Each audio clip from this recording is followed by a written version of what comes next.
This is Kellen Cash, and this is the Kellen Cash Show, and today I have the legendary Charlie Braxton. If you do not know who Charlie Braxton is, you really need to Google the name. Dirty States of America should come to your mind when you think about a real DVD about the history of Southern hip-hop. Charlie Braxton is an all-star journalist. He's right up there with the names Davey D, Kevin Powell, Charlie Braxton. They can go in any order. Charlie Braxton, welcome to the show.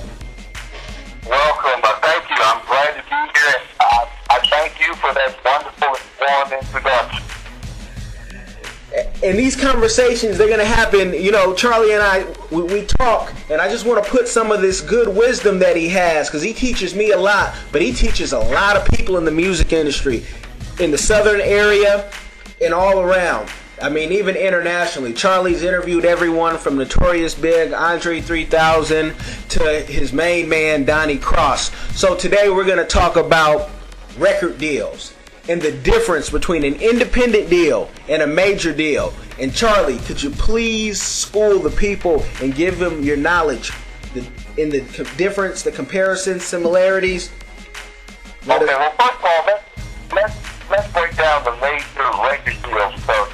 A lot of people, a lot of artists fail to understand that record business, the record companies, the record companies, are not in the business of necessarily making good music. They're in the business of making a huge profit. And if they release good music along the way, great. But if they release bad music along the way, as long as they make music, but really it's really about money. But a record, an artist or a record, who signed to a major understands that. I think that they'll have a better position to maneuver in that system. But if you're there thinking that they're there because initially they're going to tell you how much they love your music. And some of them may actually do that. But at the bottom line, if your music doesn't make money, if it doesn't fit to a market, or if they can't break a new ground in the market to make them money, you're out of there. But let's break this down. A record deal technically is nothing but a loan. In other words, the money that you advance to make the record, mix the record, master the record, market and promote the record, is a loan that is loaned to you by the record company. When the record company performs certain tasks as in marketing, promotion, publicizing the record, nowadays they offer tour support. But in return for that, they're now taking a percentage of the profits across the board, which prior to, I suppose, last year, maybe the year before they started these 360 deals, they weren't doing that. They were simply making money off CD publishing, or in many cases publishing, and physical sales. But as physical sales began to decline in the record industry began to take more and more of the profits that the artists make across the board. So if you don't mind being famous and not getting the full share of your labor, then by all means get yourself in a position to sign with a major label. But if you're one of those people who like to work and get the full benefits of your labor in terms of royalties, in terms of publishing, in terms of merchandise, in terms of tours and shows and other entities such as film and book deals and clothing lines, then it's best you stay independent, because when you're independent, you get the lion's share of the profit. Now, of course, it means that you have to work harder, but you're going to work harder under the record deal anyway. They're going to have you touring and doing free shows and promo shows and whatever else that they need you to do to get that record pushed out there. But Charlie, could you explain to them the 360 deal? Because I don't think a lot of artists understand what that is. Okay, well, 360 deal, also called the, aka the Big Red deal. I like to call it the Cadillac Records deal. These Cadillac Records, you will understand the bulk of the 360 deal because it's kind of interesting that the movie came along around the same time the deals were being touted. A 360 deal means that 360 degrees of an artist's revenue, be it physical sales of CDs, they don't even make tapes anymore, but CDs, digital rights, i.e. ringtones and downloads, they get a piece of that. They get a piece of endorsement. Say, for instance, if Nike endorses you, some artists are getting money from companies for merely mentioning the product name in a rap.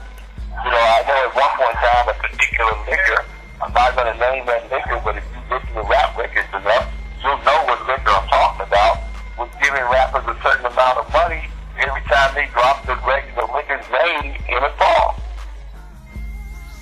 They can't get the name even if they email you, Charlie?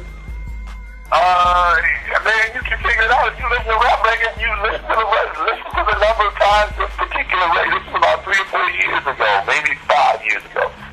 Go back 5 years and listen and find out. I mean, the liquor actually had its own song. Okay, I'm not going to pressure you to say it. Charlie, what about for the artist who says, you know, I'm in a rural area and it's hard to, you know, really put out an album? Could you let them know, give them some tidbits in the few minutes we do have on how they can do it, and to do it on a, you know, what I like to call a limited budget? It's a lot easier than you think. You can get a computer, you can get yourself a microphone, you can get yourself a Pro Tools or a Cakewalk or an Acid Pro or a Vegas Pro program, and you can buy them at any music store. Set yourself up a small room and get you a Fruity Loops, or get with a producer who learns how to use Fruity Loops, and then you have a small recording studio. From there, you record your music, you and can upload it on download spots. Because essentially what you're going to try to do initially before you try to sell music, you're going to try to market and promote your music so that you can cultivate a fan base. With the advent of the internet, with the advent of social networks like MySpace and Facebook and Twitter, etc., you can reach a myriad of people across the world. You don't have to be confined to just your hometown. Okay? So you can reach a myriad of people across the world and sell to these people via Reverb Nation. Reverb Nation, you can sell your music direct. You can sell your music. You actually put a store widget on your MySpace page and sell your music direct. You can get with some companies like www.soundsoft.com and sell your music for download there. Sell your physical CDs there. Or before you approach all these places like this, distributors like this, or Selecto Hits if you're trying to sell physical content. Selecto Hits even distribution deals to independent labels. There are a number of ways that you can get your music to the people, but the first and most important thing is to use the materials that you have to get the fan base. Cultivate the fan base. Don't think initially about, okay, I got to make $1 million. Start out by saying, I got to win 5,000 solid fans who will go out and buy my record every time I put a record out. Because at $6 a head, you do the math. That's more than some people make a whole year in a small town. So think in terms of winning fans, getting those fans to buy your record, and then being consistent about building up on their fan base and be consistent about supplying them with good music. And if you do that and do it a long time, over a long period of time, you will build a fan base up like Tech Nine, who now sells over 250,000 units every time it comes out. It comes out at $6 a CD. Well, do the math.